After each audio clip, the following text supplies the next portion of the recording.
ओम नमः शिवाय। नमस्कार दोस्तों, आइए सुनते हैं शिव महापुराण की कथा। इतनी कथा सुनकर नारद जी ने कहा, हे पिता, आपने शिवरात्रि व्रत की विधि का तो वर्णन किया।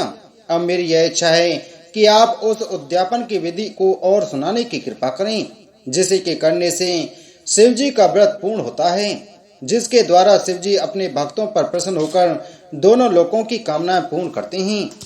ब्रह्मा जी बोले, हे नारद, जब 14 वर्ष तक शिव जी का व्रत निरंतर कर ले, तब उसका उद्यापन करना चाहिए।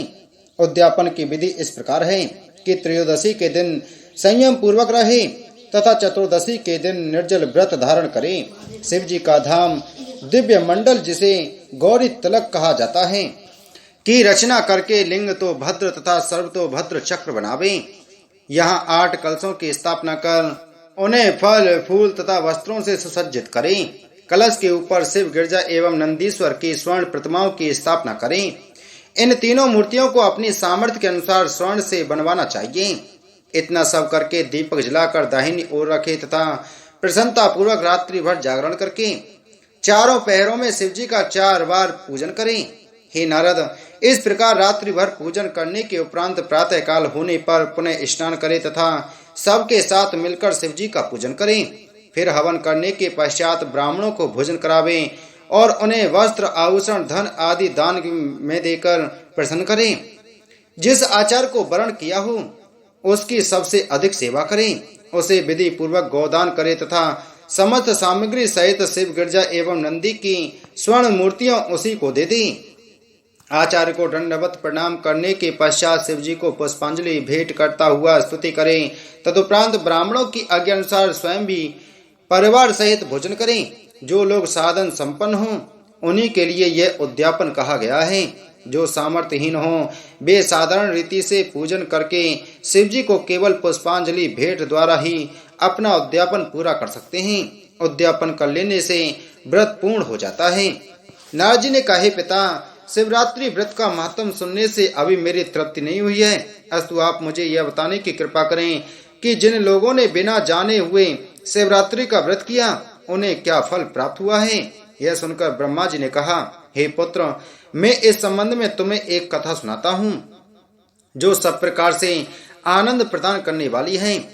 पुरातन समय में एक व्याध निषाद नाम से प्रसिद्ध था। वह सभी जीवों को दुख देने वाला, हिंसक तथा अत्यंत कठोर था। उसका परिवार बहुत बड़ा था। वह प्रतिदिन वन में जाकर जीव जंतुओं का संहार करता तथा चोरी आदि द्वारा धन प्राप्त करता था। बाल्यावस्था से ही उसने कोई शुभ कर्म नहीं किया था। इस प्रकार के कुकर्म करते हुए उसे बहुत समय व्यतीत हो गया। हे नारद, एक समय ऐसा संयोग हुआ कि उसके घर में भोजन समाप्त हो गया। तब उसके माता पिता, स्त्री आदि ने क्षुधातुर होकर उससे यह कहा, हम लोग भूखे मर जाते हैं, अस्तु तुम हमारे लिए भोजन का प्रबंध करो। उन लोगों की बात सुनकर निषाद अपना धनुष बाण ले एक घने वन में जा पहुंचा। जिस दिन की यह घटना है वह शिवरात्रि व्रत का दिन था, परंतु निषाद इस बारे में कुछ नहीं जानता था। अस्तु उस दिन संध्या तक वन में फिरने पर भी भाग्यवश निषाद को कोई जीव जंतु दिखाई नहीं दिया। जब रात्रि का समय आया तब वह निषाद अपने मन में अत्यंत व्याकुल होकर यह विचार करने लगा कि मुझे यहाँ कोई शिकार तो मिला नहीं, तब घर जाकर ही क्या करूंगा। तदुपरांत वह यह सोचकर एक नदी के तट पर जा पहुंचा। हे नारद, इस प्रकार निश्चय करके निषाद नदी के तट पर जो एक बेल का वृक्ष था उसके ऊपर छिपकर बैठ गया और टकटकी लगाकर देखने लगा कि यदि कोई जीव नदी के तट पर पानी पीने आवे तो मैं उसका संहार कर डालूं। जब रात्रि का पहला पहर समाप्त होने को हुआ उसी समय वहां एक प्यासी हिरनी उछलती कूदती हुई आ पहुंची। उसे देखते ही निषाद ने अपने धनुष पर बाण चढ़ाया, जिसका प्रभाव यह हुआ कि उस धनुष बाण के आगा से बिलपत्र के कुछ पत्ते तथा निषाद के पास रखा हुआ पीने का शुद्ध जल वृक्ष के नीचे स्थापित शिवलिंग पर गिर पड़े। इस प्रकार भाग्यवश उसके पहले पहर की पूजा स्वयं ही पूर्ण हो गई। उस अनजान अवस्था में शिव पूजन हो जाने के प्रभाव से निषाद के अनेक पाप नष्ट हो गए। हे नारद, उधर हिरनी ने जब निषाद को बेल के वृक्ष के ऊपर बैठे हुए तथा धनुष ताने हुए देखा तो उसने संबोधित करते हुए पूछा, हे निषाद, तुमने अपना धनुष क्यों ताना है। निषाद ने उत्तर दिया, हे हिरनी, मेरे परिवार के सभी लोग दिन भर के भूखे हैं। अस्तु मैंने यह विचार किया है कि मैं तुझे मारकर तेरे मांस से सब लोगों की क्षुधा का निवारण करूं। यह सुनकर हिरणी ने चिंतित होकर अपने मन में यह विचार किया कि मुझे किसी प्रकार इसका संकट दूर करना चाहिए। अस्तु उसने निषाद को संबोधित करते हुए कहा, हे निषाद, मेरे धन्य भाग हैं जो तुम मेरे मांस द्वारा अपना तथा अपने परिवारजनों का मनोरथ पूर्ण करना चाहते हो। यद्यपि इसमें कोई संदेह नहीं कि मेरे मांस से तुम्हारे परिवार का पेट भर जाएगा तथा मुझे इसमें कोई आपत्ति भी नहीं है, तथापि मैं यह चाहती हूँ कि तुम मेरी प्रार्थना स्वीकार कर लो। हे नारद, हिरणी की बात सुनकर निषाद ने पूछा, तुम क्या कहना चाहती हो? हिरणी बोली, हे निषाद, मेरे घर पर छोटे छोटे अनेक बच्चे हैं। अस्तु मैं यह चाहती हूँ कि उन सबको अपनी बहन को सौंप आऊं। इतना करके मैं तुम्हारे पास लौट आऊंगी, तब तुम मुझे मारकर अपना प्रयोजन सिद्ध करना। संसार में सत्य के समान और कोई वस्तु नहीं है। यह पृथ्वी तथा आकाश भी सत्य के बल पर ही ठहरे हुए हैं। मैं भी अपने वचन को अवश्य सत्य सिद्ध करूंगी। इस प्रकार उस हिरणी ने घर हो आने के लिए निषाद से बहुत प्रार्थना की, परंतु निषाद ने उसे स्वीकार नहीं किया। हे नारद, यह देखकर हिरणी ने अपने मन में अत्यंत भयभीत हो निषाद को विश्वास दिलाते हुए इस प्रकार पुनः कहना आरंभ किया, हे निषाद, यदि मैं अपने बच्चों का प्रबंध करके तुम्हारे पास लौट न आऊं तो मुझे वह पाप लगे जो वेद के विरुद्ध आचरण करने वाले मनुष्य को लगता है। उस समय निषाद ने हिरणी की बात पर विश्वास करके उसे घर को आने की आज्ञा दे दी। तब वह हिरणी जल पीने के उपरांत अपने घर को चली गई और निषाद उसी पेड़ पर बैठा हुआ उसके पुनः रागमन की प्रतीक्षा करने लगा। हे नारद, जब रात्रि का दूसरा पहर आया उस समय उस हिरणी की बहन अपनी बहन को ढूंढती हुई उसी स्थान पर आ पहुंची। निषाद ने उसे देखते ही फिर अपने धनुष पर बाण को चढ़ाया, जिसके कारण अनेक बिलपत्र टूटकर शिवलिंग पर जा गिरे और उसके दूसरे पहर का शिव पूजन अपने आप हो गया। इस अज्ञानावस्था के पूजन से भी उसके असंख्य पाप नष्ट हो गई। तब दूसरी हिरणी ने पहली हिरणी की भांति व्याध से धनुष चढ़ाने का कारण पूछा और व्याध ने अपना उत्तर दोहरा दिया। तदुपरांत उस हिरणी ने अपने मन में अत्यंत भयभीत होकर इस प्रकार कहा, हे निषाद, मेरे बड़े भाग्य हैं जो तुम मेरे मांस द्वारा अपनी तथा अपने परिवार की क्षुधा का निवारण करना चाहते हो। यह शरीर नाशवान है, अस्तु इसके द्वारा यदि परोपकार हो तो इससे अधिक आनंद की बात क्या होगी। फिर भी मैं यह चाहती हूँ कि मैं अपनी छोटी बहन को अपने पति को सौंप आऊं, तत्पश्चात यहाँ आकर तुम्हारे वाण का लक्ष्य बनूं। जब निषाद ने उसकी प्रार्थना को अस्वीकार किया तब उस हिरणी ने विश्वास दिलाते हुए इस प्रकार कहा, यदि मैं अपनी प्रतिज्ञा भंग करूं तो मुझे वह पाप लगे जो अपनी स्त्री को छोड़कर पराई स्त्री के साथ भोग करने पर लगता है। यह सुनकर निषाद ने उसे भी घर हो आने की आज्ञा दे दी। तब वह तो पानी पीकर चली गई और निषाद उसके लौटने की प्रतीक्षा में जागता हुआ धनुष ताने अपने स्थान पर बैठा रहा। हे नारद, उधर जब हिरणी देर तक घर लौटकर न पहुंची और रात्रि का तीसरा पहर आया, तब हिरण उसे ढूंढने के लिए स्वयं भी चिंतातुर तथा तृषातुर हो नदी की ओर चल दिया। जब वह तट पर पहुंचा तो उसे देखकर भी निषाद ने अपने धनुष को खींचा, जिसके कारण पेड़ के कुछ बिलपत्र फिर शिवलिंग के ऊपर गिर पड़े। इस प्रकार तीसरे पहर का पूजन पूर्ण हो गया। इस पूजन से निषाद के शेष बचे पापों में आधे पाप और नष्ट हो गए। जब हिरण ने निषाद को धनुष खींचे हुए देखा तो उसका कारण पूछा तथा निषाद ने भी पहले के समान उत्तर दे दिया। उसे सुनकर हिरण बोला, हे निषाद, मेरे धन्य भाग हैं जो तुम मेरे शरीर द्वारा अपने पूरे परिवार को तृप्त करना चाहते हो। मेरा एक बालक है, तुम उसे मुझे अपनी स्त्री को सौंप आने दो। बालक को सौंपने के उपरांत फिर मैं यहीं आ जाऊंगा, तब मुझे मारकर अपनी अभिलाषा पूर्ण करना। हे नारद, यह सुनकर निषाद ने उत्तर दिया, हे हिरण, तुम्हारे समान 2 पशु और भी पहले यहाँ आकर जा चुके हैं। वे भी तुम्हारे ही समान प्रतिज्ञा करके यहाँ से गए, परंतु अभी तक लौट कर नहीं आए। इस प्रकार 2 बार धोखा खाने के उपरांत अब मैं तुम्हारे ऊपर विश्वास करने को तैयार नहीं हूँ। मैं तुम्हें किसी भी प्रकार लौटकर नहीं जाने दूंगा। निषाद के ऐसे वचन सुनकर हिरण बोला, हे व्याध, मैंने अब तक सत्य की रक्षा की है और जीवन में कभी भी झूठ नहीं बोला है। मैं शपथ पूर्वक तुमसे यह कहता हूँ कि चाहे जो हो, मैं तुम्हारे पास अवश्य लौट कर आऊंगा। यह सुनकर व्याध ने उसे भी जाने की आज्ञा दे दी। तब वह हिरण भी पानी पीकर अपने घर लौट गया। हे नारद, जिस समय घर पर हिरण तथा हिरणी सब एक हुए और उन्होंने अपना अपना वृतांत कहा तो वे एक दूसरे का हाल सुनकर अत्यंत शोक करने लगे। तब तो हिरणी सबसे पहले बधिक को विश्वास दिलाकर लौट आई थी।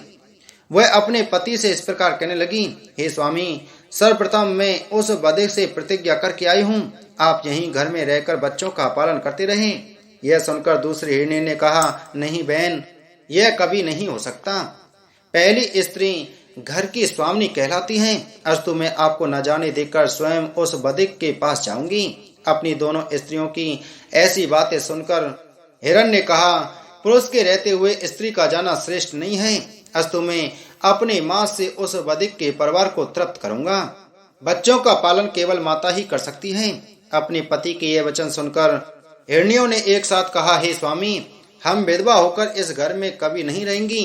हे नारद, इस प्रकार उन तीनों ने जब स्वयं जाने के लिए आग्रह किया तब वे सब के सब उस बधिक के पास चल दिए। अपनी माताओं तथा पिता को जाते हुए देखकर बच्चों ने यह सोचा कि जब हमारे रक्षक ही नहीं रहेंगे तो हम किसके आश्रय पर जाएंगे। अस्तु हमें भी इनके साथ चलना उचित है। तब वे भी उनके साथ चल दिए। इस प्रकार हिरण का संपूर्ण परिवार उस बधिक के समीप जा पहुंचा।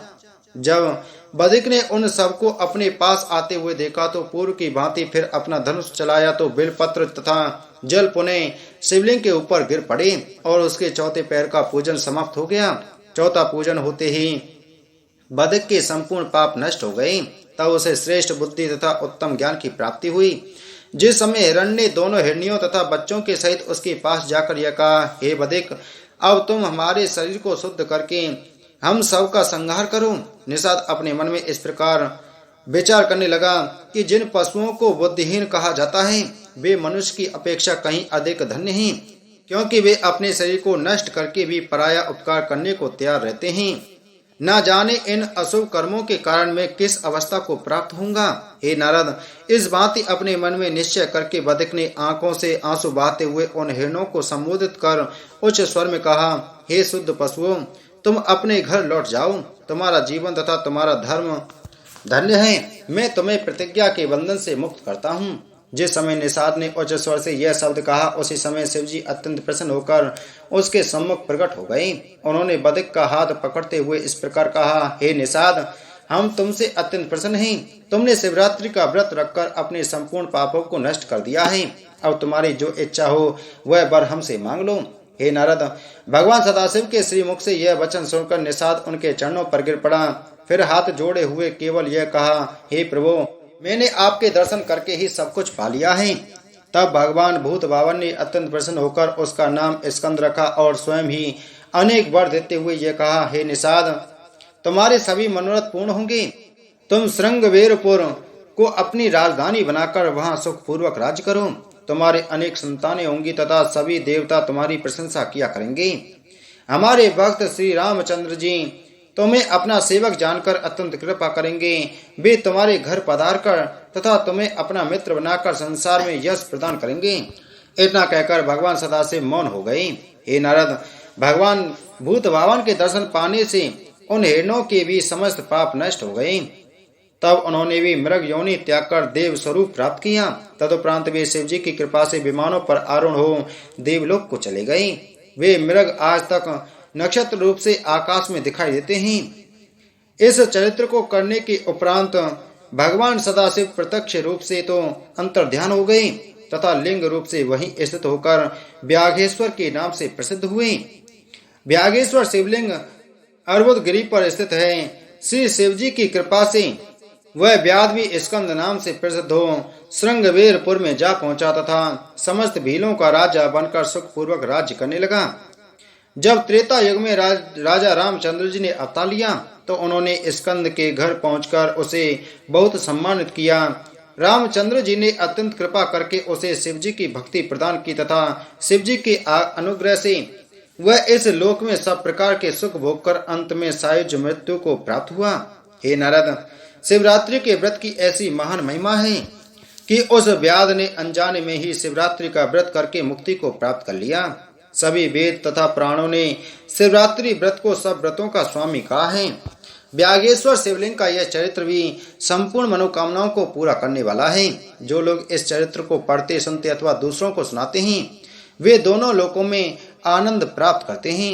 बोलो शिव महाप्राण की जय। बोलो शिव शंकर भगवान की जय।